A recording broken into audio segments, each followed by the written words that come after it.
Jadi kalau ada yang bilang di usia 20-an tuh yang penting cari kenyamanan hidup dulu, kalau bisa jangan. Karena di usia 30-an, percayalah sama Prita Gozi yang udah mengalaminya dan banyak orang lain, rata-rata orang di umur 30-an itu beban hidupnya akan naik. Saat dia udah mulai bisa punya rumah nih Bilal, titik kesalahannya adalah, wah ini rumah yang udah gue idam-idamin, gue udah frugal living banget, jadi sekarang gue mau ngisi rumah gue gila-gilaan. Salah. Jangan melakukan itu. Si anak ini itu nanti akan menghasilkan kayak trauma generasi. Dia akan nurunin lagi ke anaknya. Kalau dia nggak berhenti di situ, karena yang dia pahami adalah inilah cara mendidik anak. Logikanya mirip-mirip sama orang yang UMR tapi tanggungannya ada beberapa dan dia nggak bisa saving. Jadi penghasilan si suami ini yang memang buat hidup aja, tapi penghasilan si istri inilah yang memang buat save, buat dana darurat, buat ini, buat itu segala macam. Terlepas kamu mau ngontrak, kamu mau punya sendiri, terserah deh.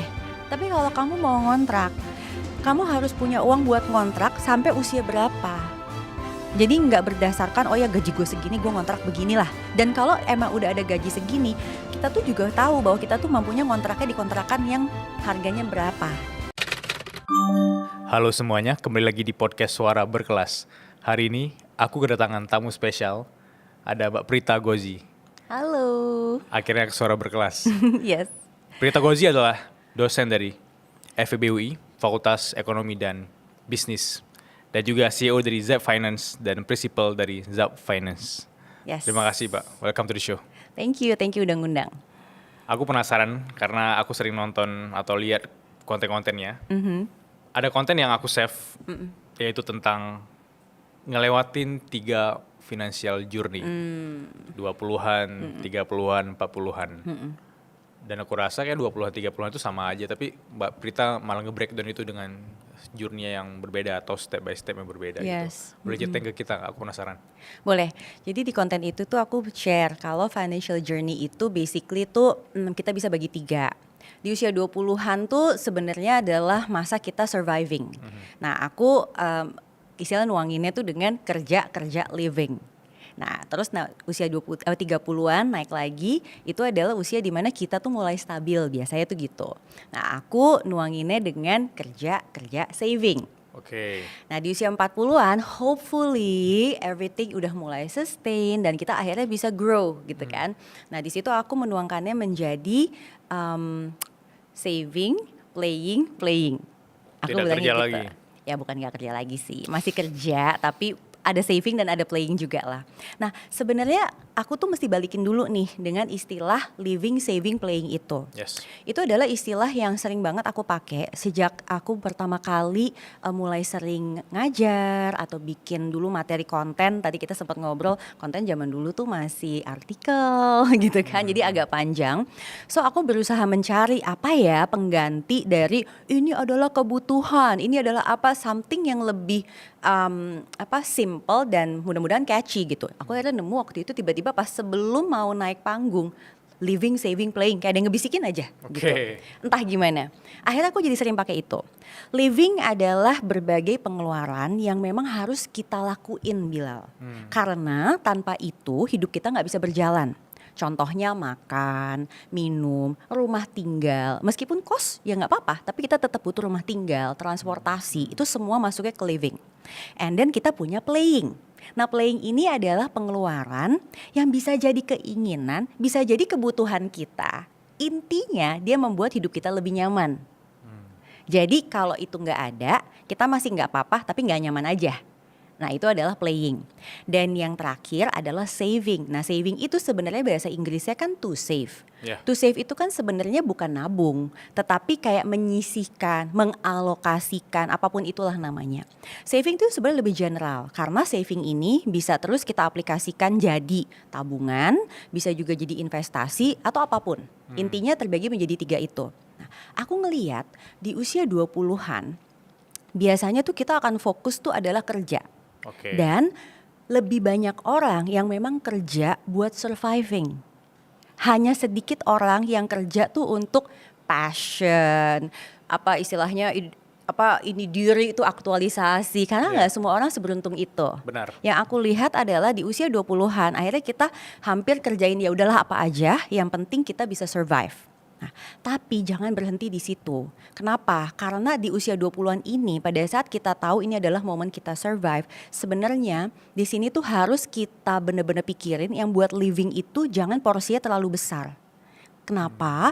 Karena pada saat kita udah membiasakan diri, punya pengendalian diri, di umur 30 tuh lebih gampang biasanya.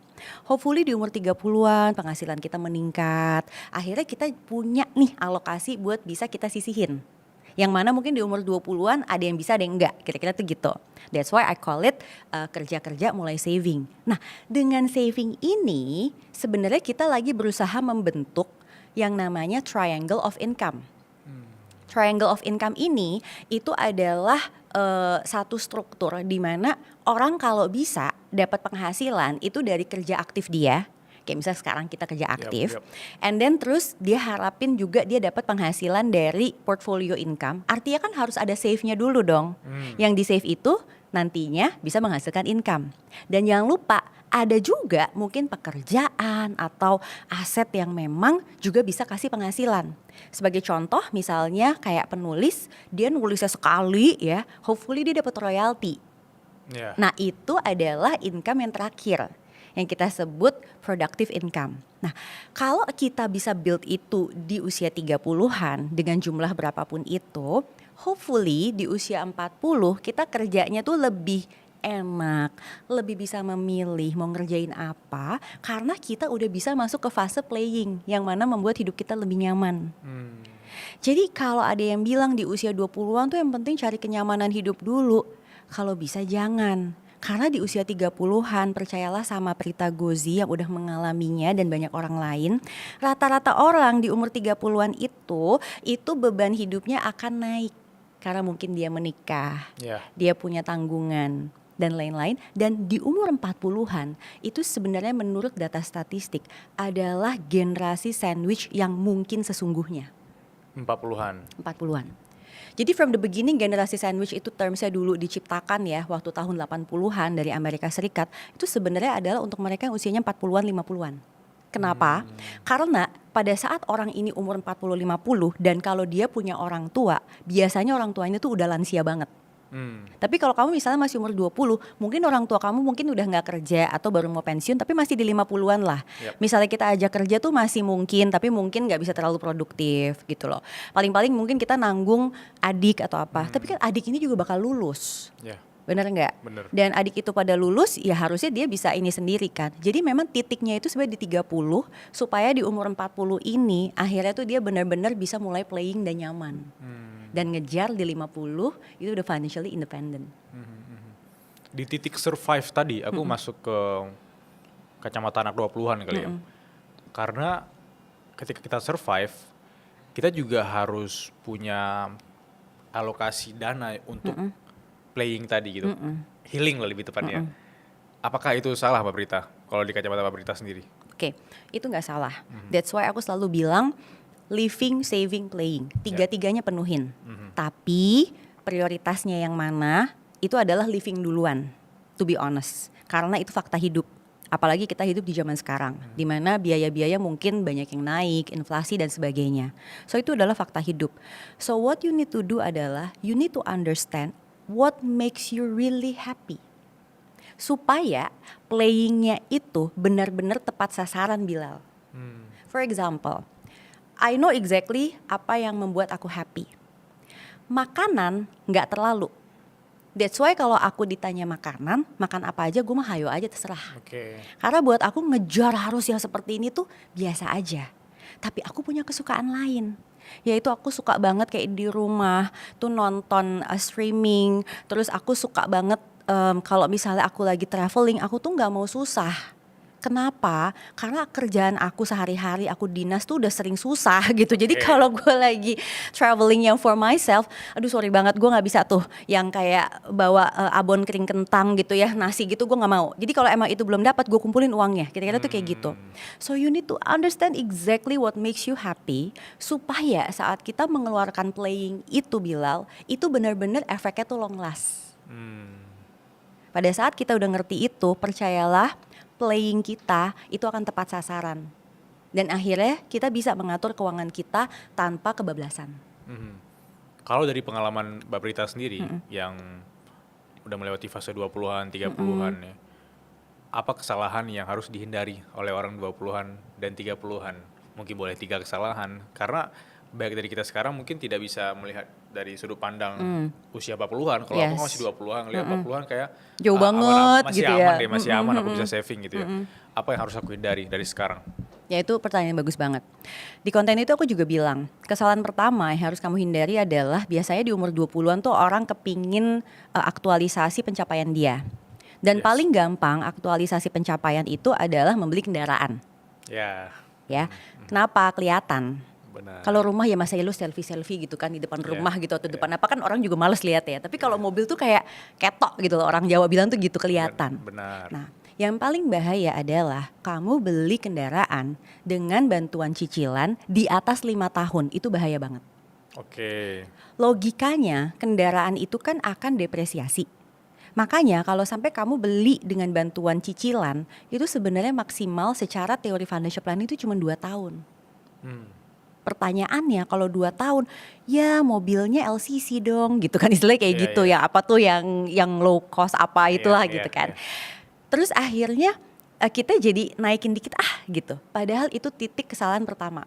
Karena once cicilan kita agak naik di area aset yang depresiatif seperti itu, maka kemampuan saving kita nurun. Benar. Ya dong. Yep. Ya kan? Dan kamu udah kebiasaan ada di situ gitu titiknya. Itu biasanya kesalahan yang pertama. Nextnya adalah saat dia udah mulai bisa punya rumah nih Bilal. Saat dia udah mulai punya rumah, titik kesalahannya adalah, wah ini rumah yang udah gue idam-idamin, gue udah frugal living banget, jadi sekarang gue mau ngisi rumah gue gila-gilaan. Salah. Jangan melakukan itu. Sabar. Lihat aja, masuk dulu ke rumahnya. Understand your own lifestyle, kebutuhan kita. Karena sering banget ini kayak ibu-ibu baru melahirkan anak, segala perintilan dibeliin gitu ya, nggak taunya nggak kepake. Tanya deh sama ibu-ibu baru ngelahirin anak pertamanya, udah beli sendok ini apa segala macam, buntutnya nggak dipakai, buntut akhirnya dia dapetin tuh yang enak buat dia sama bayinya. Itu sama dengan rumah Bilal, karena everyday we live in that house, kita understand exactly sebenarnya lifestyle kita tuh apa sih. Apa kita orang yang lebih sering di depan sofa, atau kita orang yang memang butuh ada ruang tamu, ruang ini, atau itu semua malah bisa mix apa gimana. Itu akhirnya kita understand apa yang memang kita butuhin. Nah, kalau itu bisa kita redam, biasanya kredit renovasi kita tuh nggak ada. Karena godaan kita adalah misal kita beli rumah yang memang dari developer, kita pengen renov nih sesuai dong impian kita. Nah itu letak kesalahan yang kedua. Nah yang terakhir letak kesalahannya adalah menganggap again pensiun terlalu lama. Oke, menganggap pensiun terlalu lama. Yes, karena kan logikanya gini ya, gila gue baru umur 20-an ngapain gue mikirin pensiun. Itu exactly apa yang di otak aku juga dulu. Aku relate juga. Ya kan, kayak emang gue udah setua itu gitu kan, gampangnya kayak gitu. Ini bukan ngomongin setua itu, tapi ini ngomongin habit. Kenapa? Karena saat kita tidak memaksakan diri kita untuk mencoba menyisihkan untuk our own retirement life, it would be too late saat kita udah sadar.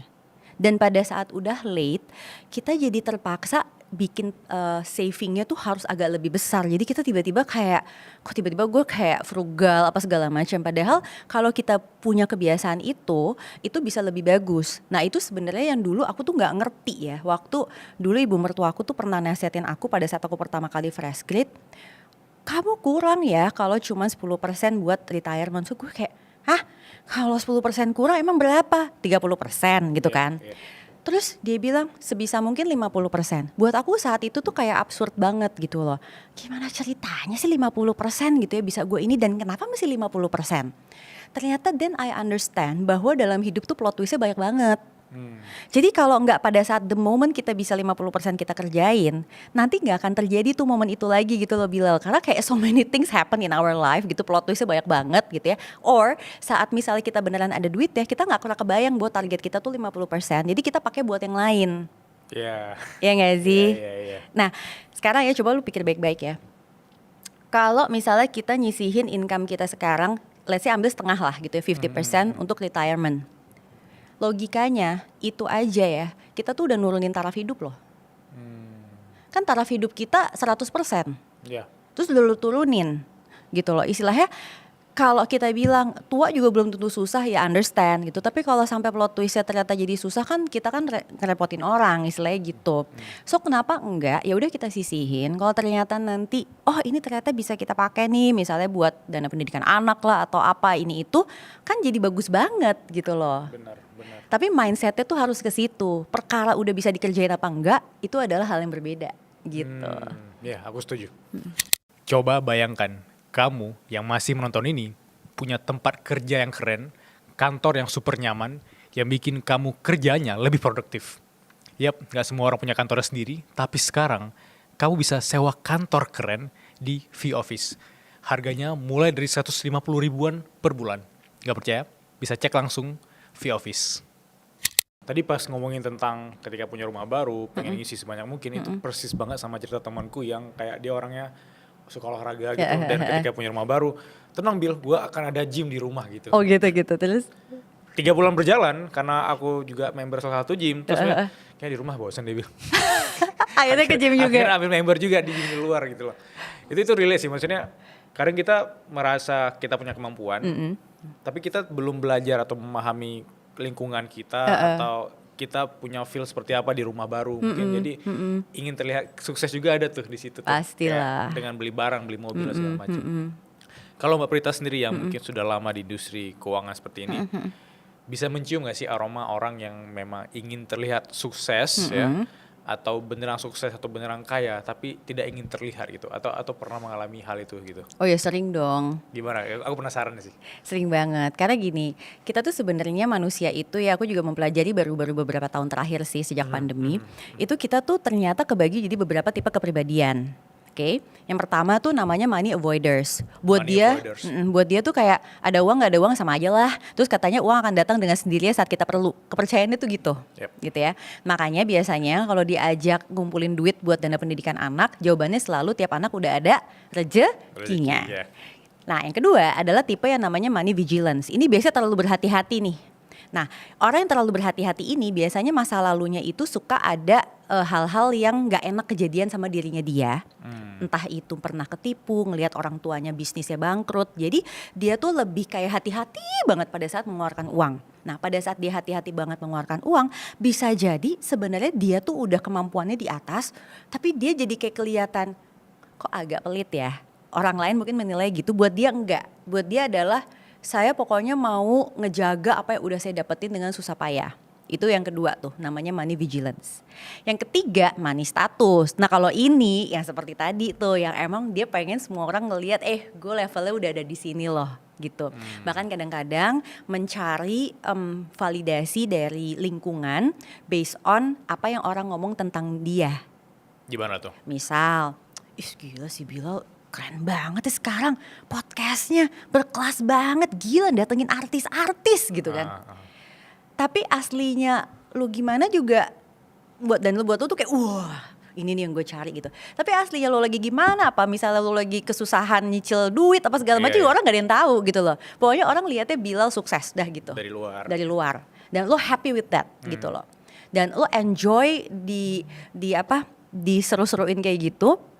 Itu adalah orang-orang yang tadi lo bilang tuh, dia sebenarnya nggak mampu segitu tapi dia pengen kelihatan kaya.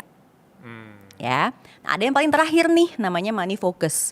Kalau orang yang money focus ini, pokoknya dia motivasinya adalah kalau gue pengen dapetin itu, gue pasti bisa. Jadi pokoknya apapun itu gue pasti bisa. Tanpa dia ngelihat kemampuan dirinya dia dalam hal misalnya dia sebenarnya udah capek, udah burn out, udah ini buat itu, tapi wah dia kejar banget. Pokoknya money focus. Biasanya orang-orang kayak gitu juga suka banget sama cicilan. Oh gitu? Karena buat dia cicilan itu katanya semangat hidup. Dalam konteks? Dalam konteks jadi dia kerjanya rajin. Oke. Katanya kalau gak ada cicilan kayak apa nih yang dikejar katanya gitu. Oke. Ya buat lu mungkin enggak, tapi kalau orang lain ada yang banyak yang kayak gitu. Oke. Jadi katanya kalau gak ada cicilan tuh kayak kerja gak semangat nih, apa nih yang dikejar nih kalau gak ada deadline gitu loh, kira-kira tuh kayak gitu. Aku juga pernah dengar yang nomor 4 tadi itu dari temanku sendiri, yang dimana dia bilang kayak, lu Bil ada utang gak? Gak ada gitu. lu harus ada utang. Kalau lu gak ada utang, itu gak ada yang nge-push lu untuk working harder atau smarter gitu loh. Terus lu mikir satu sisi, oke ya juga. Tapi satu sisi lain, emang karena gak ada pressure-nya gitu loh. Makanya dia mungkin pakai mindset itu gitu. Bisa jadi dia masuk yang money focus. Oke. Itu sebab memang orang itu akan terbelah jadi 4 itu, dan akhirnya ends up dengan yang kita lihat nih, oh nih orang tuh sebenarnya bisa ya, dia sebenarnya well off banget tapi nggak kelihatan. Ada juga yang well off dan kelihatan. Ada yang juga misalnya sebenarnya nggak well off tapi kelihatannya seperti well off gitu kan. Nah itu sebenarnya hasil dari gimana kita dibesarkan, lingkungan kita seperti apa gitu. Terus gimana kita kebiasaan mengambil keputusan finansial. Jadi kalau aku bilang sebenarnya itu bukan perkara satu salah satu benar, enggak. Tapi once kita misalnya milih gaya hidup atau cara hidup seperti itu pasti ada plus minusnya. Iya. Orang yang misalnya milih gue pengen kelihatan nih kalau gue ini, ya plusnya mungkin dia dihargai orang. Dia dapat tuh, maksudnya kayak orang tuh ngelihat dia tuh hormat apa segala macam ini, itu Mungkin bisa bangun respect. relasi dari sana. Exactly, atau networking atau apa Iya. ini itu kan mungkin aja. Tapi bahayanya mungkin itu nggak sustainable gitu loh. Jadi bisa jadi sekarang bagus, nanti tiba-tiba jatuh, jadi hidupnya tuh roller coaster banget gitu loh. Itu kan plus minus ya. Mungkin buat dia I'm okay with this, tapi mungkin untuk orang lain enggak. Jadi kalau aku bilang kuncinya tuh kita mesti understand ourselves untuk kita tahu yang seperti apa sih cara mengelola uang atau cara mengendalikan diri atau cara menjalani hidup yang memang bisa membuat kita sejahtera gitu loh. Aku ingin masuk ke dunia Mbak Prita ya. Relasi Mbak Prita dengan uang, transisinya dari 20-an, 30-an, 40-an sekarang seperti apa? Karena kadang aku sendiri kadang agak sedikit emosional dengan uang. Kadang tiba-tiba aku udah mengelola sebaik mungkin, ada hal tak terduga. Kayak misalnya ada teman datang dari luar negeri terus ke sini ke Jakarta, which is aku harus bantuin mereka tuh kayak wah ternyata keluar dari budget aku. Itu ada sisi emosional kayak tapi Mbak Prita sendiri gimana sekarang hubungannya sama uang? Jadi ini menurut aku juga ada kaitannya dengan generasi.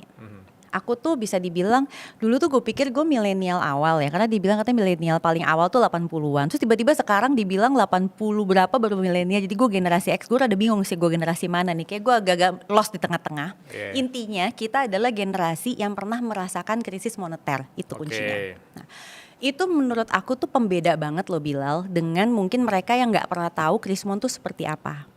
Nah, untuk aku at least ya dan suami aku yang ngerasain itu, dan pada saat itu suami aku tuh lagi sekolah di luar negeri. Itu berat banget dia bilang. Itu beratnya luar biasa. I don't think that orang punya kapasitas untuk bisa melakukan seperti itu. Nggak semua orang bisa begitu. Orang ngelihatnya mewah, keren gitu sekolah di luar negeri. Yang mereka nggak lihat adalah dia tuh benar-benar nggak ada rumah di sana. Jadi saling numpang aja gitu loh. Tinggal di rumah ruang tamu, nggak ada heaternya. Jadi tidur tuh pakai kayak di gunung gitu loh, pakai ini segala macam. Nah, hal-hal seperti itu. Terus kayak aku juga ngalamin, tapi aku di Jakarta kan. Itu membuat kita tuh lebih aware aja. Jadi pada saat akhirnya kita punya uang, kita tuh nggak take it lightly. Karena kita tahu ada masa-masanya itu nggak dapet gitu loh. Tapi gue juga bersyukur jadi orang bukan yang pelit-pelit amat. Jadi kayak seimbang gitu loh, kayak understand that ini juga tetap harus dikeluarin, bukannya disimpan terus, tetapi harus ada yang bisa disimpan. Itu yang shapes me up di usia 20-an. Dan gue mesti cerita, aku sama suami aku tuh nikah muda. Karena kita dulu sekolah. Jadi di usia 24 tahun aku udah punya anak pertama. Dan itu momennya saat aku pekerjaan pertama yang berbayar di Jakarta. Jadi aku kerja kantoran di tech company, aku punya anak. Oke. Itu rasanya tuh berat Bilal. Kenapa? Karena aku ngeliatin orang-orang pada bisa ngejar karir, aku enggak. Karena aku ada anak di rumah.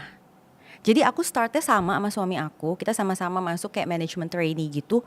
Dia tuh bisa begini, gue di sini aja gitu. Wah itu rasanya tuh kayak gimana banget. Jadi pada saat itu sempet kayak, gue pengen shopping belanja apa segala macam. Itu relasi gue sama uang di usia 20-an.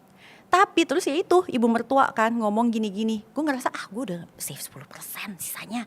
Gue shopping gitu kan ya. Apalagi kan katanya uang istri gitu kan.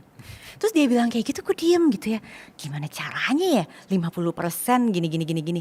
Oh ternyata caranya adalah gue gak shopping udah gitu aja. Karena kalau digabung penghasilan suami dan istri ini kan jadi kayak hampir setengah-setengah lah gitu Iya, ya. iya. Ya. Jadi kalau dia bilang disuruh setengah, oh berarti simpelnya adalah penghasilan istri itu yang di save semua. Sesimpel itu sebenarnya. Sesimpel itu. Karena yang penghasilan suami ini yang buat hidup. Gimana deh caranya penghasilan suami itu mesti bisa buat hidup. Ini kan sebenarnya logikanya mirip-mirip sama orang yang UMR tapi tanggungannya ada beberapa dan dia nggak bisa saving. Jadi penghasilan si suami ini yang memang buat hidup aja. Tapi penghasilan si istri inilah yang memang buat save, buat dana darurat, buat ini, buat itu segala macam. Akhirnya itu yang gue kerjain di usia 20-an.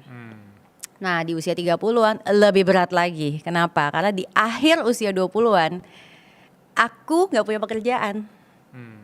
Jadi di tech company itu role aku hilang. Kasarnya nih either lo kena layoff atau lo mesti downgrade ke role yang lain. Kira-kira seperti itu. Aku pilih keluar. Jadi di umur mau 30 aku gak punya kerjaan Bilal. Padahal anak udah 2. Itu baru punya anak yang kedua. Itu beratnya luar biasa. Akhirnya apa yang aku kerjain? Ya udah aku lihat skill apa yang bisa kerjain. Pokoknya semua penghasilan dari skill itu gue kumpulin abis-abisan. Karena gue tahu wah ternyata bisa juga ya gue kena layoff kayak begini. Istilahnya tuh kayak gitu. Di umur 20-an jelang 30. Yang mana harusnya katanya kan menjelang 30 tuh sukses itu mulai di depan mata gitu. Ternyata kita malah penghasilan berkurang gitu kan. Tapi hari itu, momen itu tidak ada cicilan, tidak ada utang. Ada dong. Oke, semakin berat ya. Semakin berat banget. Itu ada cicilan rumah apa segala macem. Makanya itu yang membuat aku akhirnya oh I have to make this happen. Apa itu? Yaitu merintis si financial planning consultancy ini. Dan itu nggak mudah karena nggak kayak sekarang yang aksesnya tuh kayak everyone can just, bukan just ya, tapi kalau kita bagus kita bisa make konten apa segala macam, kita bisa make on our own. Kalau masa itu tuh enggak. Kita tuh harus kerjasama sama media besar dan lain-lain, dan orang lihat siapa sih Prita Gozi gitu kayak anak pitik kayak begini gitu, ngapain kita percaya sama dia ibaratnya gitu. Itu susahnya luar biasa. Which is itu sebelum 2010. Itu sebelum 2010. Ya udah akhirnya pada saat 2010 dan itu akhirnya wah gila. Itu apapun uang yang kita punya itu gue kumpulin. Apapun uang yang suami gue hasilkan, suami gue alhamdulillahnya karirnya emang bagus banget gitu ya. Itu kita kumpulin buat apa? Ngelunasin rumah lebih cepat. Nah ini Bilal kuncinya di 30-an. Kan mindsetnya udah tadi tuh kata ibu mertua sebisa mungkin 50%. Gak bisa dong, namanya juga penghasilan udah kurang pas segala macam. Pada saat itu cicilan rumah lunas, ternyata jadi bisa. Oke. Karena cicilan tuh kan gede banget ya ternyata ya. Jadi saat dia gone, itu langsung gue gantikan dengan saving itu. Gue kejar tuh. Itu baru bisa kejadian di 35 apa 36 lah umur gue. Gue kejar, cepet banget. 2 tahun dana kuliah anak pertama dapat. 2 tahun, setahun kemudian dana kuliah anak kedua dapat. Beberapa tahun kemudian mungkin baru kayak 2 tahun 3 tahun yang lalu itu yang suka orang-orang ributin 4% rule, akhirnya gue dapet juga angka itu gitu loh. Kira-kira tuh gitu. Tapi lu bayangin ya, gue start di usia 24. Gue baru dapetin itu mungkin di usia 43 kali. Itu berapa tahun? Hampir 20 kan. Artinya gak ada yang instan. Mungkin untuk sebagian orang ada kali yang instannya kripto atau apa gue gak tahu. Tapi jalur gue gak gitu. Jalur gue tuh karyawan, ini segala macam. Ya udah nikmatin aja. Emang ini rezeki gue begini. Tapi kan at the end dapat juga. Gitu. Realistis ya. Exactly. Menarik banget. Tadi Mbak Prita juga mention tentang dana pendidikan anak ya. Yes. Dan aku juga sempat baca tulisan Mbak Prita. Yang dimana komitmen terpanjang di financial planning itu bukan cicilan rumah, melainkan pembayaran dana pendidikan anak. Satu anak sama dengan 18 tahun bayar pendidikan mereka. Kalau pakai topi antagonis, ada juga orang tua yang melihat itu sebagai investasi masa depan. Anakku investasi. Ini mungkin agak tertampar bagi sebagian orang, tapi aku mau masuk ke cara pandang yang Mbak Prita. Bagaimana yang sebenarnya atau seharusnya kita melihat dana pendidikan anak. Pertama, I feel so sorry untuk anak yang mungkin orang tuanya masih berpikir seperti itu. Nak, I understand what you feel, jadi sabar ya. Sabar. Udah sabar ya. Sabar gitu. Alhamdulillah aku dan suami aku sama sekali tidak berpikiran seperti itu. Pertama, kita tuh percaya bahwa kita tuh menikah tuh sadar. Aku dan suami aku menikah secara sadar. Kita punya anak juga sadar. ya bikinnya juga sadar kan, Ya. gitu. Artinya pada saat kita sadar, ya kita ngerti bahwa anak itu adalah amanah dan tanggung jawab orang tua. Aku sedikit religius, sedikit belok. Yap. Emang begitu juga ajaran di agama aku, gitu kan. Sebagai muslim tuh seperti itu. Nggak ada tuh yang bilang bahwa anak tuh berutang atas apapun yang orang tuanya udah keluarin, tuh nggak ada. Ya. Tapi aku memang bertanggung jawab mendidik anak juga baik secara segala ilmu termasuk agama.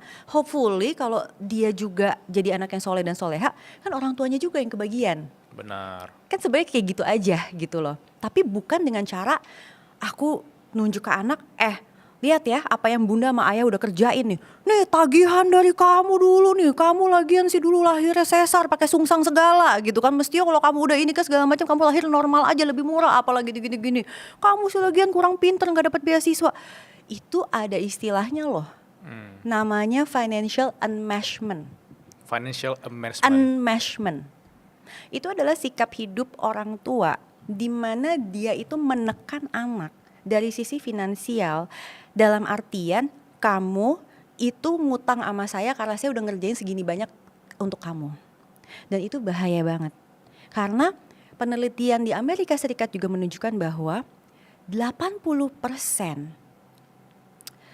kualitas anak itu ditentukan oleh orang tua yang berkualitas. Jadi orang tua tuh emang harus berkelas, sorry banget. Yap. Karena orang tua gak berkelas, itu menghasilkan anak yang juga gak berkelas. Itu akan turun-temurunnya seperti itu. Meskipun ada tapi secara data sangat kecil. Tapi itu ada. Gini ya, kalau kita ngomong financial enmeshment, anak itu bukan masalah siapa yang di masa tuanya bisa ngebayar balik orang tuanya dengan duit. Tetapi siapa yang di masa dewasanya itu bisa bahagia, sejahtera, dan bertanggung jawab penuh terhadap dirinya dia. Itu anak yang berbakti tuh begitu. Dia gak nyusahin orang tua, dia gak ini gak itu segala macam gitu kan. Jadi mindsetnya yuk kita balik. Kenapa? Karena bahayanya gini. Satu, kalau kita gak nyiapin itu nih Bilal. Pertama, anak akan ngerasa hubungan anak orang tua tuh transaksional. Artinya, nih kalau misalnya ini kan ayah sama bunda udah ngerjain gini ya. Jadi kalau kamu nggak balikin nih, misal contoh ya, anak aku tuh sekarang baru kuliah itu ke University of Melbourne. Lihat aja deh search up sumber-sumber itu berapalah angkanya. Oke. Ketebak sih ya. Ya, even dapat beasiswa pun itu tetap ada living expenses. Yang mana silakan lihat di Melbourne seperti apa. Tapi tidak sekalipun kita bilang sama dia balikin ya nanti dengan pekerjaan yang gajinya segitu juga, gitu loh. Kenapa? Karena itu adalah hak dia. Itu amanah kita sebagai orang tua. Oke. Yang kedua, bahayanya apa? Kalau orang tua ngelakuin gitu terus. Anak tuh gak bakal mandiri, Bilal. Kenapa? Karena the way dia mengambil keputusan itu semuanya adalah apa nih yang bisa gue kasih balik ke orang tua? Apa nih yang bisa gue kasih balik ke orang tua? Itu macam-macam loh. Dari sekolah aja bisa kayak gitu. Contoh ikut lomba-lomba. Kadang-kadang ikut lomba-lomba itu anak bukan karena dia pengen. Dia pengen aja orang tuanya tuh kayak, oh aku bangga banget kamu dapat medali gitu kan. Kira-kira kayak gitu. Jadi belum tentu karena dianya mau. Kalau dianya mau juga bagus. Tapi kalau enggak itu yang bahaya. Nah ini yang terakhir nih yang juga bahaya banget menurut aku. Itu adalah si anak ini itu nanti akan menghasilkan kayak trauma generasi. Dia akan nurunin lagi ke anaknya. Kalau dia gak berhenti di situ. Karena yang dia pahami adalah inilah cara mendidik anak. Yang dia pelajari seperti itu. Dulu dia digituin sama orang tuanya, katanya orang tuanya juga dulu digituin sama kakek neneknya dan seterusnya. Nah itu jadi gak kelar-kelar. Nah itu bahaya banget karena anak ini sulit untuk bahagia. Kamu pernah gak dengar banyak orang ya yang bilang generasi sandwich apa daya. Mau bahagia juga gak mungkin. Karena kalau kita bahagia, misalnya kayak kamu nih traveling kemana, terus ngelihat yang di rumah pada gak traveling tuh kayak ada rasa guilty gitu. Iya. Itu sebenarnya efek financial enmeshment. Karena kalau kamu misalnya traveling nih gitu ya, nanti keluarga ngelihat banyak duit nih gitu ya, bisa pergi ke sini, bisa gini-gini segala macam. Terus oleh-olehnya mana gitu. Wow, semakin beban ya. Semakin beban kan? Kan orang jadi kayak, udah deh gak jadi deh, masa gue mau pergi apa gue lagi mau shopping trip nih, emang gue just tip atau apa sih kayak gitu kan, kira-kira kayak gitu. Nah itu bahaya banget. Nah karena aku dan suami aku tidak mau seperti itu, jadi kita mengusahakan yang namanya dana pendidikan. Nah kita nih udah ngalamin nih Bilal, karena anak kita udah di tingkat 3.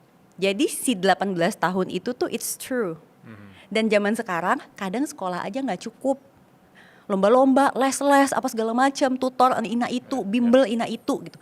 Mau masuk kuliah aja bimbelnya setahun, bener nggak sih? Bener. Ya kan gitu, apa PTN favorit atau apalah gitu. Jadi kan artinya memang nggak main-main nih. Nah, terus yang kedua aku lihat adalah karena aku sebagai financial planner, aku kan sering membersamai mereka-mereka yang mau pensiun. Ini jadi masalah saat orang tuanya pensiun, anaknya belum lulus. Oke. Jadi kadang kan ada orang yang istilahnya dapat anak udah usia berapa gitu ya, sehingga orang tuanya udah masuk 5556, anaknya masih SMP, anaknya masih SMA. Itu kan sesuatu yang kalau nggak dipikirin, itu uangnya dari mana? Kan jadi kayak gitu, bener nggak? Nah, yang ketiga yang aku pelajari adalah orang tua itu sepengen-pengennya ngasih pendidikan terbaik buat anak, tapi dia harus paham kemampuan finansialnya dia. Karena kalau dia nggak paham kemampuan finansialnya, biasanya yang terjadi adalah karena dia punya uang nih dari gaji dan sebagainya, dia keluarin semua nih Bilal. Padahal dia sendiri nggak nyiapin buat pensiun dia. Jadi akhirnya uangnya habis semua buat dana pendidikan anak. Di masa pensiun dia nggak punya aset atau apapun yang bisa menyokong hidup dia, dan dia percaya oh kan gue udah invest di anak gue sukses, gue dibayarin sama anak gitu loh. Jadi itu kayak nggak kelar. That's why itu kenapa buat aku dan suami dana pendidikan tuh penting banget, dan kita nyekolahin anak setelah kita tahu duitnya udah ada. Bukan ya udah deh jalanin aja insya Allah dicukupkan, enggak. Tapi lihat dulu, oh ini bener bisa nih, bismillah yuk kita masukin gitu. Karena aku nanya gitu, even aku dan beberapa teman-temanku juga masih di lingkupnya gitu ya. Kita tidak memungkiri itu gitu. Tapi kayak kata Mbak Prita bilang tadi, kita bisa selesaikan itu di kita, memotong generasi itu di kita gitu. Nah kalau Mbak Prita sendiri itu memang sudah memotong atau emang dari dulu parentingnya berbeda, memang parentingnya itu sangat-sangat upgrade gitu loh, memahami tentang Sebenarnya anak. sih aku tuh juga gimana ya? Karena gini, kadang kalau kayak di podcast kayak gini kan sometimes orang juga nonton mungkin sepotong atau gimana gitu ya. Terus nanti bilang kayak, "Oh, si Prito ngomong gini nih tentang orang tuanya gitu-gitu segala macam gitu kan, itu bisa menyinggung perasaan dan sebagainya gitu." Cuman kalau dibilang bahwa aku benar-benar kayak bebas melakukan apa yang aku mau sih sebenarnya enggak juga. Aku tuh to be honest dulu tuh punya cita-cita tuh pengen jadi penari. Oke. Kamu percaya gak sih aku dulu penari balet? Gak percaya karena gak pernah lihat ya. Ya iyalah udah pakai jilbab taunya juga. Dulu tuh aku nari balet dari usia 5 tahun dan aku baru selesai nari itu pada saat aku menikah. Which is balet itu kan setahu aku mahal ya. Dulu sih biasa aja, tapi maksudnya gini, aku memang kepingin punya cita-cita jadi professional dancer. Lalu berubah jadi pengen punya sekolah balet. Jadi dulu tuh cita-cita aku kuliah di London, yang mana akhirnya gugur gara-gara Krismon. Jadi dari London beralih ke Depok, gitu kan.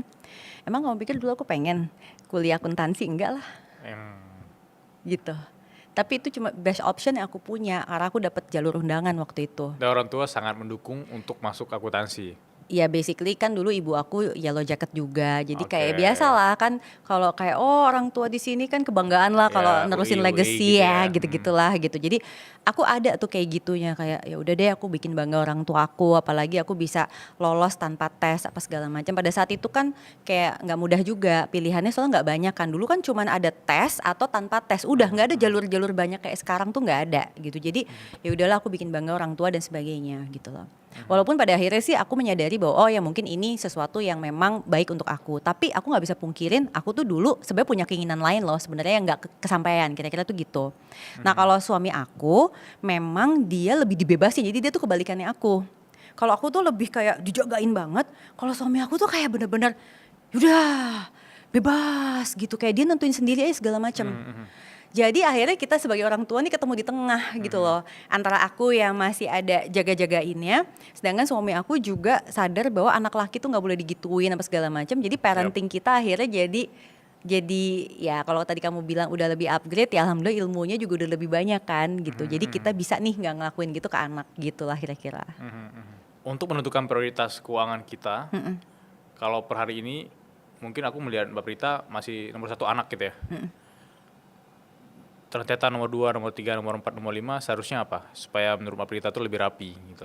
Oke, sebenarnya urutannya pertama tuh bukan di anak tapi dana darurat. Oke, aku malah tidak ketebak. Aku kira dana darurat itu di nomor 2 gitu loh. No, dana darurat itu harus selalu jadi nomor 1. Yes. Dan ini penelitiannya udah banyak. If you have enough cash, you will be able to make decisions logically. Artinya, orang yang memiliki kas cukup, artinya nggak berlebih loh, dia akan cenderung mampu mengambil keputusan secara logis dan terstruktur. Tanpa ada tekanan dari mindset keuangan Exactly. tadi. Pertanyaannya jumlahnya berapa? Penelitian terakhir di tahun ini oleh Vanguard dari Amerika Serikat, ekivalen 3.000 US dollar. 2.000 US dollar. Artinya sekitar 30 juta rupiah kalau di Indonesiakan. Tapi kan itu secara umum ya. Iya, Menurut aku nanti harus disesuaikan lagi dengan kita tinggalnya di kota apa dan sebagainya. Benar. Tapi ini tuh sebenarnya cash buffer bill yang memang harus ada dalam bentuk cash, bukan cash ekivalen. Cash ekivalen tuh kayak misalnya emas atau apalah gitu-gitu, liquid asset. Enggak, ini cash. Whenever you have that, percaya sama aku, itu berdasarkan penelitian dibilang bahwa pertama kamu bisa mengambil keputusan lebih terstruktur, kedua kamu mengurangi bengong-bengong mikirin duit itu 2 jam dalam seminggu. Oke. Ternyata kita tuh sering bengong mikirin duit loh.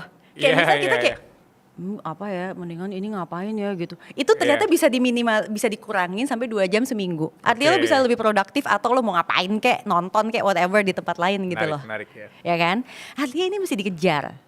Walaupun orang bilang prakteknya susah, ya praktek ya gimana kamu lah. Tetapi kan ini teorinya nih. Aku mau kasih tahu apa yang baik gitu loh. Seperti orang ngomong, dewasa itu tidur harus 8 jam sehari, pernah denger gitu nggak? Iya, iya, sering. Prakteknya emang orang beneran 8 jam. Enggak Biasanya juga kan? 6 jam, 6 jam lah ya. Ya kan? Artinya jangan karena kita nggak bisa ngerjain teorinya, kita langsung bilang itu salah. Enggak, itu tetap benar. Tapi mungkin kita susah aja ngejalaninnya. Iya, iya. Nomor 1 itu dana darurat. Nomor 2, Dan darurat, oke. yes, itu yang pertama. Nomor 2 itu sebenarnya adalah tempat tinggal. Oke, aku nebaknya tadi asuransi. No, Oke. tempat tinggal. Tempat tinggal, alright. Karena tempat tinggal itu kan kebutuhan dasar manusia. Terlepas kamu mau ngontrak, kamu mau punya sendiri, terserah deh.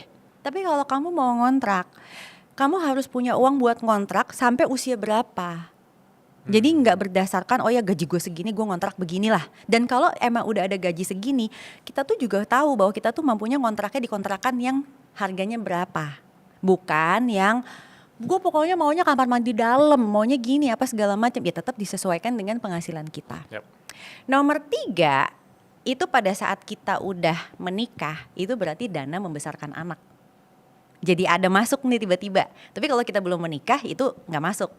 Nah, dari dana membesarkan anak ini, baru yang terakhir itu adalah dana pensiun. Jadi 4 ini nih sebenarnya. Dana darurat, tempat tinggal kita, kalau sampai udah nikah dan punya anak berarti ada anak nih masuk membesarkan anak. Terakhir adalah dana pensiun. Nah, dana darurat ini kadang bergabung dengan asuransi. Ya, ya. Karena ada orang-orang yang kesulitan misalnya untuk ngumpulin cash sebanyak itu atau dana darurat sebanyak itu, solusinya mungkin ya udah beli asuransi kesehatan, kamu bayar premi segini, jadi kalau sampai karena sakit bisa digantiin lah. Tapi 4 ini tuh checklist yang setiap orang tuh harusnya akan kejadian gitu loh bilang. Nah, di luar itu gue sukanya experience, gue sukanya ini, gue sukanya itu, selalah bebas. Kemarin nih aku waktu seminar nih, aku cerita dikit ya. Yes. Waktu seminar ada Gen Z nanya sama aku. Karena di seminar itu tuh pesertanya dari Gen Z sampai udah mau pensiun. Waduh, kalau udah dapat peserta yang terlalu range-nya jauh gitu tuh kayak oke deh gitu kan. Nah, terus dia nanya gini, boleh gak sih Mbak Prita kalau aku kan Gen Z nih, umur baru 25 tahun. Boleh gak kalau aku gak mikirin pensiun sekarang, jadi aku 2 tahun ini aku mau happy-happy aja, menyenangkan diriku sendiri dan lalalalalalala. Lalu nanti 2 tahun lagi baru aku mikirin pensiun. Aku bilang sama dia, aku tanya balik, terus kamu kalau kamu mau save atau invest, kamu save atau investnya buat apa? Ya gak tahu sih, pokoknya yang penting punya tabungan aja. Gak bisa, aku bilang gitu. Itu kesalahan Gen Z adalah kamu ngumpulin uang tanpa tahu buat apa uangnya. Itu salah besar. Dan aku akhirnya kasih tuh si 4 checklist itu. Aku tanya sama dia, dari 4 ini kamu yang belum punya yang mana? Ternyata belum punya semua. Akhirnya aku bilang, ya jelas lah berarti kamu dana darurat kan? Iya. Jadi kamu udah jelas sekarang, kamu nabung buat apa? Dana darurat. Pada saat kamu tahu kamu nabung buat dana darurat, apa impactnya? Kamu tahu persis kamu nabungnya di mana. Harusnya dia nabung di mana? Yes. Dia udah gak nanya-nanya lagi harusnya. Kan orang banyak juga Gen Z nih. Aduh pengen nabung, pengen investasi. Di mana yang paling bagus ya kan gitu-gitu kan. Segala macam kayak kebingungan. Kebingungan itu gak akan terjadi kalau kita tahu tujuannya apa.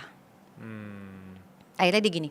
Jadi aku sebenarnya boleh seneng-seneng. Siapa yang ngelarang, kan ada living saving playing. Tapi savingnya kamu gak boleh tinggalin. Dana darurat kamu harus kumpulin. Dan kalau kamu belum punya 3 kali pengeluaran rutin bulanan, I'm so sorry. Kamu belum bisa tuh healing-healingnya seperti kamu mau, aku bilang gitu. Kamu carilah cara gimana kamu tetap bisa healing, tapi kamu kekumpul itu semua. Akhirnya dia baru ngerti gitu loh. Karena kalau nggak gitu Bilal, itu bakal berantakan banget nanti ke depannya. Aku sempat baca juga, tapi aku lupa spesifik berapa persen.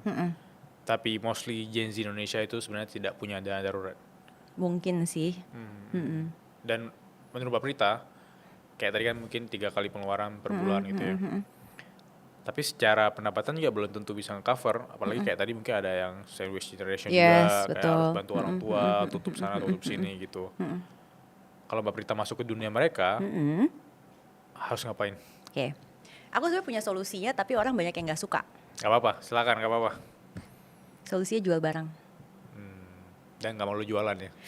Contoh ya, aku lihat nih kakakmu sendiri nih. Misal kamu bilang, Mbak Prita aku nggak punya dana darurat nih sekarang gitu. Aku lihat kamu, aku scanning, jam tangan jual. Kenapa kamu pakai jam tangan? Buat lihat waktu Mbak Prita, emang nggak bisa lihat dari handphone? Aku yakin kamu bisa. Tapi kamu mau nggak ngelakuin itu? Belum tentu. Tapi kalau kamu nanya sama aku, gimana caranya gue gini? Lu lihat aja di badan lu sendiri lah, apa yang bisa lo jual, apa yang bisa lo kecilin, misalnya handphone. Lu pakai yang kayak apa? Handphone itu kan intisarinya apa sih? Biasanya kita chat gitu-gitu. Yang lainnya itu kan tambahan-tambahan ya. Dan sekarang kan kita udah beruntung banget punya opsi itu beragam gitu loh.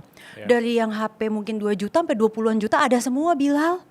Bener nggak? Bener. Ya kalau emang kita butuh dana darurat, kenapa lu punya handphone 20-an juta? Itu dana darurat lu. Sesimpel Iya, itu. itu ya, benar. Ada juga data yang aku kumpulin nih, katanya banyak Gen Z itu menunda pernikahan karena ingin fokus karir dan khawatir soal keuangan. Paham. Mbak Birta juga sering nulis tentang ini. Paham. Ada pendapat atau ilmu baru yang ingin kita pelajarin nggak? Soalnya aku tadi ketika ada 4 step tadi, itu di nomor 3 ketika dana pendidikan anak, ada juga orang memilih untuk tidak punya anak. Paham. Gimana menurut Mbak Prita? Oke, kita nggak bisa pungkiri bahwa di Indonesia memang biaya pendidikan itu adalah satu aspek yang cukup challenging, if not berat, challenging for so many people. Oke, however, aku kan juga dosen ya. Aku melihat bahwa sekarang sebenarnya the options to get education itu banyak. Oke, nah pertanyaannya adalah kita sebagai orang tua nyiapin bekal buat anak kita sejauh mana? Makanya orang tua banyak yang ragu-ragu akhirnya punya anak karena nggak yakin bisa melakukan itu. Aku kemarin sempat share nih, ada 6. Kamu bisa dibilang siap finansial di level 1 untuk punya anak kalau pertama kamu udah punya dana darurat dulu. Karena itu penting, nggak bisa. Itu kalau itu nggak ada tuh agak bahaya memang. Jadi tolong ya buat semua calon-calon suami yang pada mau bikin anak gitu ya, ngotot minta ke istrinya, atau yang anaknya udah 2 tapi laki semua ngotot pengen cewek gitu misalnya ya. Kamu lihat dulu dana darurat kamu udah cukup atau belum sebelum kamu minta istri kamu buat ya udah sama-sama istilahnya untuk punya keturunan. Yang kedua adalah kamu punya penghasilan yang stabil. Karena tanpa penghasilan yang stabil gimana mau punya dana darurat, kan logikanya gitu. Benar. Oke. Yang ketiga, kamu harus bisa bayar premi asuransi kesehatan minimal BPJS. Minimal itu aja, nggak apa-apa, tapi itu harus ada. Karena BPJS juga cover melahirkan kan. Terus udah gitu kamu sudah bisa punya budgeting dan kamu mau untuk menabung untuk urusan anak kamu. Karena kadang ada orang tua juga yang nggak mau banget gitu kan, orang tua juga berhak bahagia katanya gitu. Jadi nggak semuanya tentang anak, paham. Tapi once kamu berani punya anak itu amanah. Kamu harus mau tuh nabung buat itu. Yang kelima, kamu harus bisa punya gaya hidup sederhana. Emang mau nggak mau begitu sih. Jadi sederhana itu artinya kalau kemampuan kita di sini, kita hidupnya tuh di sini. Bukan berarti kita juga jadi kayak frugal banget, belum tentu sih, tapi lebih sederhana aja. Dan yang terakhir, kamu bisa korbanin gaya hidup demi prioritas keluarga. Ini yang biasa orang tua berat. Itu yang berat, benar. Itu yang berat. Nah, 6 ini kalau jadi checklist kita, I think banyak sebenarnya Gen Z yang sudah siap punya anak gitu. Karena bebannya itu kan sebenarnya di gengsi orang tua itu juga penting ya. Benar. Kayak gini, masukin anak di sekolah SD yang kayak gini, ih males banget, malu misalnya gitu. Padahal ya itu kemampuan kita gitu. Ya orang tua itu kan juga pintar. Kamu pintar, orang-orang Gen Z banyak yang udah sekolah. Ya ajarin aja anaknya sendiri juga di rumah, lengkapi. Misalnya nggak bisa sekolah berbahasa Inggris, ya orang tuanya aja ajak ngomong bahasa Inggris. Kayak gitu-gitu loh, sesimpel itu. Walaupun dipangkas kecil-kecil tapi Ya. dalam konteks mungkin long term 5 tahun itu ada hal yang lebih positif kalau mau di saving ke dana darurat dan lain-lain Betul, ya. betul. Emang gak kerasa sih. Sebelum kita masuk Q&A, aku ada pertanyaan simple ke Mbak Prita ya. Dari Mbak Prita sendiri, kira-kira ada nggak pengalaman menarik dari klien ya tentang hutang, tentang apapun problem yang mungkin bisa di-share ke kita dan Mbak Prita itu ada solusi yang menarik gitu. Aku tuh sebenarnya encounter ada 2 nih, ya, 2 yang pernah aku temui dan akhirnya kita handle langsung. Jadi sebenarnya kan to be honest aku udah nggak banyak handle klien personal gitu ya, karena aku kesulitan gitu. Tapi masih ada 2 yang pernah aku handle langsung. Yang pertama nih kaitannya dengan utang. Jadi penghasilannya UMR, istrinya juga bekerja, pinjaman online-nya 12 platform. 12 platform. Wadaw. Pertanyaan pertama aku, kalau orang punya utang yang lilitannya sampai seperti ini adalah, ceritain ke saya, dari yang tadinya kamu nggak punya utang, akhirnya kamu jadi begini, ceritain dari awal. Itu harus diceritain. Karena di titik itulah seorang financial consultant akan paham ini masalahnya kenapa. Karena ada orang yang memang pinjol itu karena dirinya dia, ada yang karena keluarga, ada yang karena sakit, macam-macam lah. Jadi pada saat dia cerita, kita akan tahu sebenarnya ini kira-kira solusinya yang mana. Nah, akhirnya dia udah cerita, akhirnya ketahuan bahwa gaya hidup. Dia sendiri mengakui kegoda pengen upgrade handphone, padahal nggak mampu. Dan pada saat itu ternyata nggak lama pandemi kena cut. Punya penghasilan tapi kan pada saat pandemi banyak yang tunjangan berkurang kan. Karena tunjangan itu melekat pada kedinasan, sedangkan gaji melekat pada orang. Biasanya gaji nggak dipotong Bilal, tapi kayak misal waktu pandemi nggak ada perjalanan dinas, nggak ada apa, kan tunjangannya berkurang jauh. Jadi kalau orang menghadapi seperti itu pakai tunjangan, pantesan bahaya. Pertanyaan kedua, pasangan kamu gimana? Kamu mau keluar dari sini apa enggak? Karena kalau pasangannya juga nggak bareng, nggak akan bisa, percuma. Iya mau, oke. Akhirnya kita bikin ini skema gitu ya. Gimana menyelamatkan cash flow dia. Itu ada metodenya, teknis banget sih. Namanya metode bola salju. Nanti kapan-kapan bisa cerita deh. Tapi kira-kira dengan metode itu dalam 10 bulan itu platform udah berkurang, sisanya tinggal 2. Tinggal 2. Dan akhirnya pelan-pelan katanya sih bulan kemarin baru lunas. Setelah berapa tahun? 1,5. Tapi itu memang harus ada effort luar biasa. Artinya apa? Masih ada secercah harapan. Indonesia cerah lah gitu kalau memang dari kita memang mau untuk melakukan itu. Nah on the other hand, yang satu lagi case yang pernah aku tangani adalah ini malah high net worth individual. Wow. Ya mungkin orang gak akan nyangka, masa iya sih orang kalau udah kayak gitu bakal kesulitan. Ternyata kejadiannya adalah pasangannya yang berpenghasilan itu kena stroke. Pasangan yang berpenghasilan which is suaminya. Yes, kena stroke di usia muda.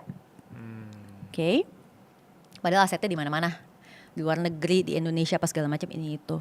Mungkin orang lihatnya kayak, masa udah punya aset sebanyak itu ini? Karena rupanya pengeluarannya tiap bulan itu sekitar 300 sampai 500 juta. Terus emang kamu pikir it's very easy untuk ya udah mbak gitu tinggal turunin aja ini kamu, nggak bisa. Karena gaya hidup yang orang udah ada di porsi itu emang either kamu turun dan kamu keluar dari pergaulan, Atau ya kamu jual-jual barang, sesimpel itu. Keluar dari pergaulan ya berarti memang ada bukan subscription, bukan atau berlangganan apapun, tapi memang ada hal yang bikin dia terikat sama satu komunitas gitu ya, dan mereka harus ada pengeluaran yang sama di tingkat itu Ya kali. iya dong, kayak misal kamu ikut komunitas motor apa gitu kan pasti ada pengeluaran. Kamu Iya, ada iya. komunitas ini, kamu pasti ada pengeluaran segitu. Itu kayak udah ada bare minimum yang harus kita punya lah, kira-kira gitu. Nah, kenapa sih bisa sampai pengeluaran sebesar itu? Biasanya pengusaha.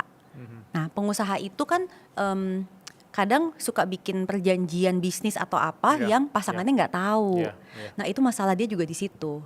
Tiba-tiba suaminya stroke juga nggak bisa ngapa-ngapain, tiba-tiba datang nih gitu kan. Maksudnya orang-orang bilang nih suaminya kemarin ada utang gini begini, kan bingung nih istrinya Iya, gitu kan, iya. segala macam gitu. Ya udah akhirnya aku cuman bisa bantu. Kalau itu aku jujur nggak bisa nyelesain. Kenapa? Karena tidak ada kemauan dari mungkin bukan tidak kemauan tapi sulit kali ya gitu ya. Jadi aku akhirnya cuman bisa bantu bikinin kalau masih bisa dikerjain kayak gini. Ya. Tapi aku nggak bisa paksa orang ngerjain itu gitu loh. Gitu. Jadi menarik ya. Yang malahan kita pikir udah nggak punya harapan malah bisa selesai. Malah yang kita pikir harusnya kamu udah wah financial freedom lah malah jadi begitu gitu loh. Iya, iya. Karena emang orang lupa bahwa pemasukan gede, kalau pengeluaran lebih gede bakal boncos. Exactly. Ya. Teman-teman berkelas, sebelum kita lanjut podcast ini, aku cuma mau bilang info spesial khusus untuk kamu. Mulai hari ini, kamu sudah bisa join membership resmi Suara Berkelas. Kamu bisa dapetin eksklusif summarize dari episode-episode favorit aku di Suara Berkelas. Dan setiap bulannya bakal ada akses eksklusif buat kamu ngelihat behind the scene podcast Suara Berkelas, seperti obrolan aku dengan narasumber off the record, dan hal menarik lainnya yang bakal aku share khusus untuk membership ini. Jadi, kalau kamu merasa podcast Suara Berkelas mengubah cara pandang kamu melihat dunia, feel free untuk join membership Suara Berkelas atau klik link di deskripsi. Sampai jumpa dan jadilah bagian dari perjuangan dan perkembangan Suara Berkelas. Mbak Prita, 3 pertanyaan dari teman-teman Suara Berkelas. Pertanyaan pertama dari HDR 236. Mbak Prita, jujur saya sering ngerasa gagal sebagai anak karena belum bisa membantu keuangan orang tua saya. Gimana cara simpelnya untuk bisa berdamai dengan perasaan ini ya, sambil tetap bermimpi untuk masa depan saya sendiri? Oke, pertama kamu tidak gagal. Oke, kamu bisa dibilang gagal kalau kamu melakukan hal-hal yang bertentangan dengan agama. Kalau itu buat aku seperti itu. Ya, So as long as kamu nggak seperti itu dan kamu tetap berusaha, kamu mesti percaya bahwa ya memang porsi kamu saat ini seperti itu. Dan orang tua kamu kalau dia adalah orang tua yang baik, dia akan bisa menerima itu. Karena sebenarnya ya ada istilah anak katanya durhaka, tapi orang suka lupa orang tua tuh juga bisa durhaka loh sebetulnya. tapi jarang terekspos kali ya. Exactly. Jadi tolong hindari dan keluarin pikiran bahwa saya gagal, tapi usaha terus. Dan yang namanya membanggakan orang tua itu nggak melulu dari sisi finansial atau pencapaian hidup. Kalau dari sisi gagal itu kan orang-orang emang ngelihat dari materialistisnya gitu, kayak ada barangnya, bisa bawa orang tua umroh gitu ya. Itu kan yang dimunculkan juga di sosial media ya. Tapi aku sangat-sangat relate sama kata-kata di awal tadi ya sebelum Q&A, ketika kita tidak membebani orang tua kita, ketika kita bisa fulfill kita punya dream sendiri dengan uang kita, itu sebenarnya sudah konteks yang sukses ya untuk seorang anak. Karena kan logikanya tugas orang tua itu adalah dititipi, dapat amanah untuk membesarkan, mendidik, menurture, mengguide supaya akhirnya mereka bisa mandiri dong. Jadi sebetulnya kalau akhirnya anak itu bisa bertanggung jawab sama dirinya sendiri dan keluarganya dia, dan kalau aku tambahannya dalam koridor agama yang aku anut, ya itu anakku ya alhamdulillah udah sukses gitu loh. Yap. Aku ke pertanyaan kedua ya. Dari Laila Utami. Kak, izin nanya. Kalau kita terlilit utang dan kita ngerasa bahwa tidak ada jalan keluarnya, aku harus melakukan aksi apa ya untuk aku bisa melihat harapan itu masih ada? Oke. Angka tidak pernah berbohong. Jadi aku akan selalu bilang, kamu ambil kertas dan ambil pen. Jangan tulis di laptop atau ketik-ketik.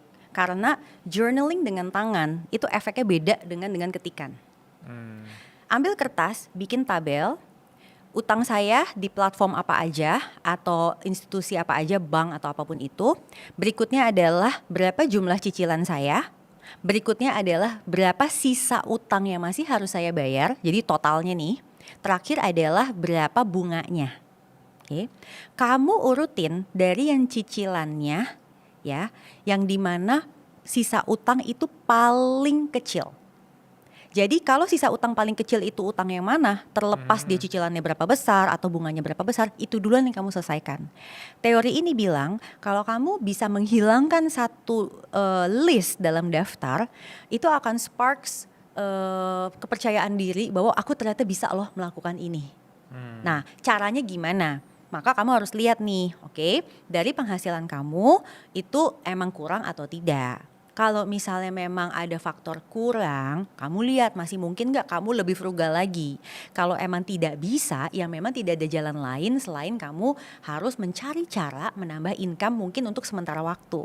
Dimana sekarang opsinya itu cukup banyak ya, baik dari online, commerce, macam-macam lah. Tapi itu bukan yang harus terus-terusan, hanya sampai batas kita mulai bisa ngilangin daftarnya satu persatu. Ya. Aku setuju sama itu. Dan masuk akal, masih bisa realistis untuk kita kerjain. Betul. Pertanyaan ketiga dari Safira Khaila. Mbak, izin nanya. Saya sering menghindari ngobrol keuangan karena takut memicu konflik dengan keluarga saya. Padahal di satu sisi saya ingin membantu adik saya kuliah, dan sisi lain orang tua juga banyak banget utangnya gitu. Saya sendiri belum mapan dan saya ingin mengatur keuangan saya dengan sehat, tapi susah. Sebagai tulang punggung keluarga, ada solusi. Oke. Again, angka tidak berbohong. Ada satu tools yang jarang banget dipakai sama orang, tapi ini penting. Oke.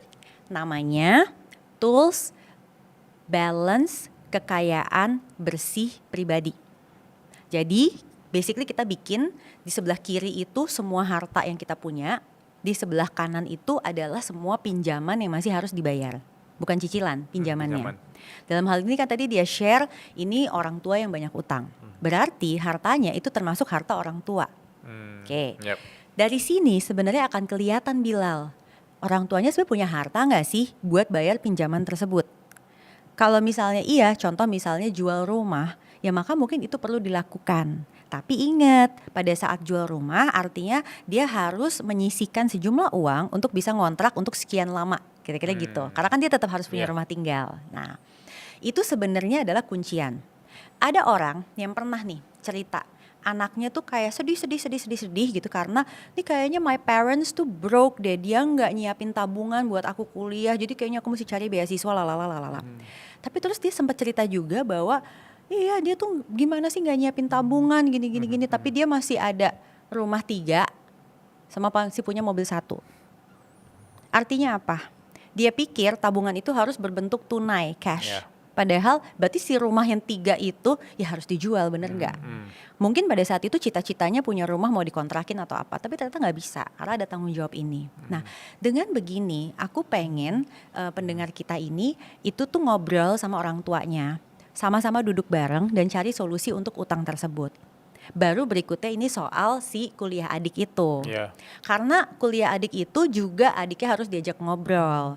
Kakak mampunya segini. Kalau kakak mampunya segini, opsi kuliahnya tuh di sini. Ya adiknya juga memang perlu untuk memahami kakaknya kemampuannya gimana. Tapi kadang-kadang yang kejadian adalah si kakaknya kan diteror gitu kan, dibilang kamu tuh ya dulu semua uangnya bapak ibu tuh buat nguliahin kamu gitu. Giliran kamu sukses kamu nggak mau lagi bantu adik-adik apa segala macam. Balik lagi tuh financial enmeshment, ya dong. Ya, sekarang tinggal pilihan di si kakak. Si kakak ini mau ngikutin semua yang diomong itu atau dia berani untuk ngomong. Nah ini kan titik pilihan nih Bilal. Kalau kakaknya bilang kayak tadi dia bilang aku gak berani berkonflik, berarti itu pilihan hidupnya dia. Artinya kamu mesti sadar penuh bahwa this life itu akan menggeluti kamu for the next berapa years gitu loh ke depan. Dan itu pilihan sadar kamu loh, karena kamu tidak mau berkonflik. Yang tadi aku sering bilang bahwa kamu memilih loh untuk gak apa-apa deh gue diginiin daripada gue diomongin orang. Benar. Gue dibilang anak durhaka. gue dibilang apa, nggak apa-apa deh. Ya berarti itu you secara sadar kamu mau melakukan itu. Maka kalau udah itu yang kamu pilih, aku cuman punya satu saran. Ikhlas. Ya, ikhlas dalam kesedihan.